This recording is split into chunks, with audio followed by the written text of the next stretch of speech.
प्रभु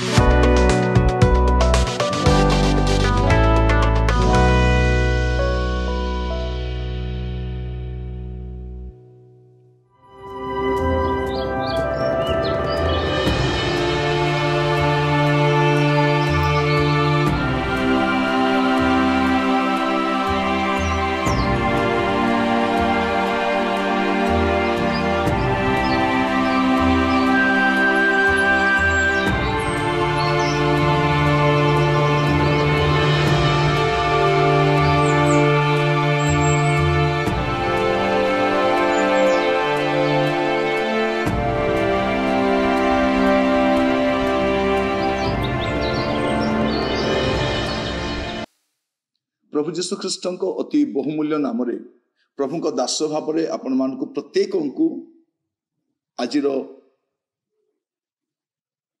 अध्याय में स्वागत जनाऊँ। प्रभु आपण मान प्रत्येक को आशीर्वाद करूँ। संपर्क इंडिया द्वारा प्रस्तुत कार्यक्रम नुआ सकाल आशा आपण नियमित देखुवर धन्यवाद जनाए। प्रभु आपण मान प्रत्येक को बाहुल्य रूपे आशीर्वाद करूँ। दिन प्रतिदिन आम ये कार्यक्रम जड़ित होचु एवं वाक्य जरिया बढ़ुचु। प्रभु को धन्यवाद दिए। प्रभु आपण मान आशीर्वाद करूँ। आज आम जो प्रसंग रे प्रभु को वाक्य ध्यान करवा आलोच्य प्रसंग होची खांटी मिछुआ। खांटी मिछुआ किछि लोक खंडिया खंडिया मिछ कहती, अल्प बहुत मिछ कहती,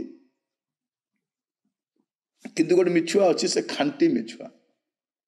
मुझे कहवाई चाहे मस्त खोलतु प्रथम जोहन तार प्रथम अध्याय तार 8 पद।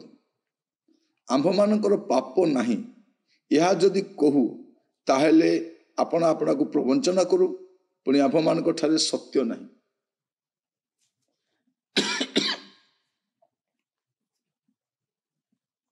जने व्यक्ति को आपण केमिति जानिबे खांटी मिछुआ बोली जतले से पाप प्रति तार बोधटा हरई दिए। मु कौन पाप करिछि, मु तो पाप करी नाही, मते काहे पापी बोली कहउछ। आजिकल मंडली गुड़ाकर पापी शब्द सुनिबा पे पसंद करूना, समस्ते धार्मिक हो गले। आमे थिलु पापी दिने थिलु, एबे आउ पाप स्वीकार करबा दरकार नै। कोन जीवन सारा पाप स्वीकार करूथिबा, एकाथरक तो प्रभु सब क्षमा कर देले। एई जो मनोभाव आसीछि सावधान। खांटी मिछुआ जो लोक कहउछि मोठारे पाप नाही। आमे कोन संपूर्ण धार्मिक हो गलुनी, आमे कौन संपूर्ण पवित्र हो गलुनी। प्रिय भाई भौणी मैंने आमे जो दिन उद्धार प्राप्त हेलु से दिन आमर उद्धार आरंभ हेलु, उद्धार आरंभ हेलु से दिन स्टार्ट हेछि। ए उद्धार कार्य केबे समाप्त होबो जब आप ख्रीष्ट को साक्षात करिवे, आपण संपूर्ण होई जिवे। जदि आपण आज कहउछंती मोठारे पाप नाही, मु कौन पाप करिछि के देखाई दो, के मते पापी बोली तो कहू। एबे जो माने आ पाप नाही बोली कहउछंती से माने पुनी तरह पुराना विषय करबा आरंभ करलेनी। जे माने सिनेमा देखवा छाड़ी दिले, सिनेमा देखले पाप ने आउ देखुछन। झियो मानस तो बुलिबा छाड़ी दिले, एबे बुलिबा आरंभ करलेनी। फोन रे गपिबा आरंभ करलेनी, कोन सब खाइबा आरंभ करलेनी, चारियाडे बुलिबा आरंभ करलेनी। कारण से माने पापी नहन। जो मनोवृत्ति आसीगला एटा किए देला आपन को कौ शिक्षा। जदि कहीं कहूँ मोठारे पाप नहीं से खांटी मिछुआ। आज हुए तो निजको से धार्मिक बोले होची, से कहूँ कौन जे मोठारे किछि पाप नहीं, मु कौन पाप करिछि।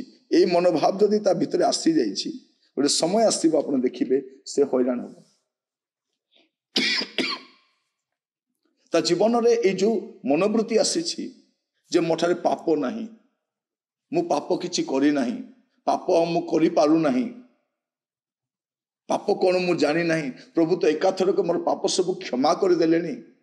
एई जो चिंताधारा आसिलानी को शिक्षा रो आसिला मु जानी नाही, किंतु जोहन कहउछंती जदि आंभ मानठारे पाप नाही बोली कहउछु आमाने मिथ्यावादी अटु। किंतु जदि आपनकर पाप को मानि नेबे आपण क्षमा पाइबे, लुचाइबे क्षमा पाइबेनी। जने व्यक्ति तार पाप को लुचेइले पाप लुचिब नहीं, निजको धार्मिक बोली गणना करी भाभी बसी कि पाप कले पाप क्षमा हो जीवन। परित्राण गोटे प्रोसेस, मन परिवर्तन गोटे प्रोसेस, गोटे प्रक्रिया रे आसी जाइछु। ଏହା ସମାପ୍ତ ହୋଇନାହିଁ। ଏହା କେବେ ସମାପ୍ତ ହେବ? ଖ୍ରୀଷ୍ଟଙ୍କୁ ସାକ୍ଷାତ କଲେ। ପ୍ରଭୁ ଯୀଶୁ କାହିଁକି ଆସିଛନ୍ତି? ଆମର ଫାଇନାଲ ପରିତ୍ରାଣ ପାଇଁ। ଏ ପାପର ଶରୀର ସେଦିନ ସମ୍ପୂର୍ଣ୍ଣ ମୁକ୍ତ ହେଇଯିବ। ଏ ପାପର ଉପସ୍ଥିତିରୁ ଆମେ ସମ୍ପୂର୍ଣ୍ଣ ବାହାରି ଯିବା। ଏବେ ଆମେ ପରିତ୍ରାଣ ପାଇଲେ ମଧ୍ୟ ଏ ପାପର ଜଗତରେ ରହିଛୁ, ଏ କଳୁଷିତ ଜଗତରେ ରହିଛୁ। ତେଣୁ ଆପଣ ଯଦି କହୁଛନ୍ତି ମୋ ଠାରେ ପାପ ନାହିଁ, ଆପଣ ଖାଣ୍ଟି ମିଛୁଆ ଅଟନ୍ତି।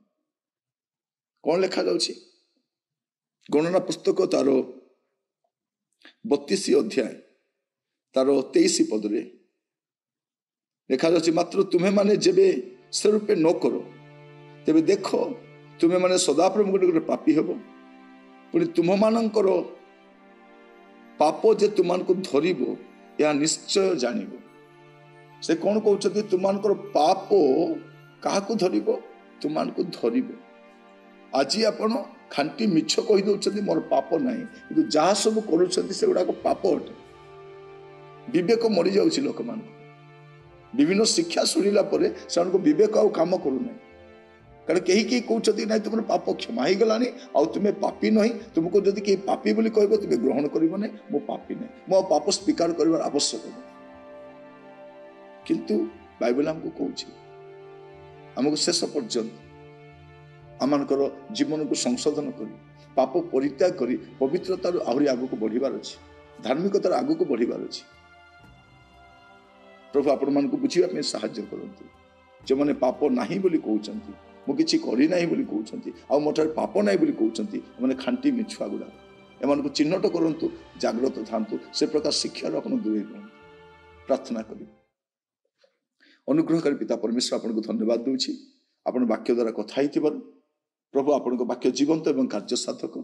ପ୍ରଭୁ ଆମମାନଙ୍କ ଜୀବନରେ ଯଦି କୌଣସି ପାପ ଦୋଷ ଦୁର୍ବଳତା ଅଛି, ତାହା ସ୍ୱୀକାର କରି ପରିତ୍ୟାଗ କରି ଆହୁରି ପବିତ୍ର ହେବା ନିମନ୍ତେ ସାହାଯ୍ୟ କର, ଅନୁଗ୍ରହ କର, ଗୁପ୍ତ ଦୋଷରୁ ରକ୍ଷା କର।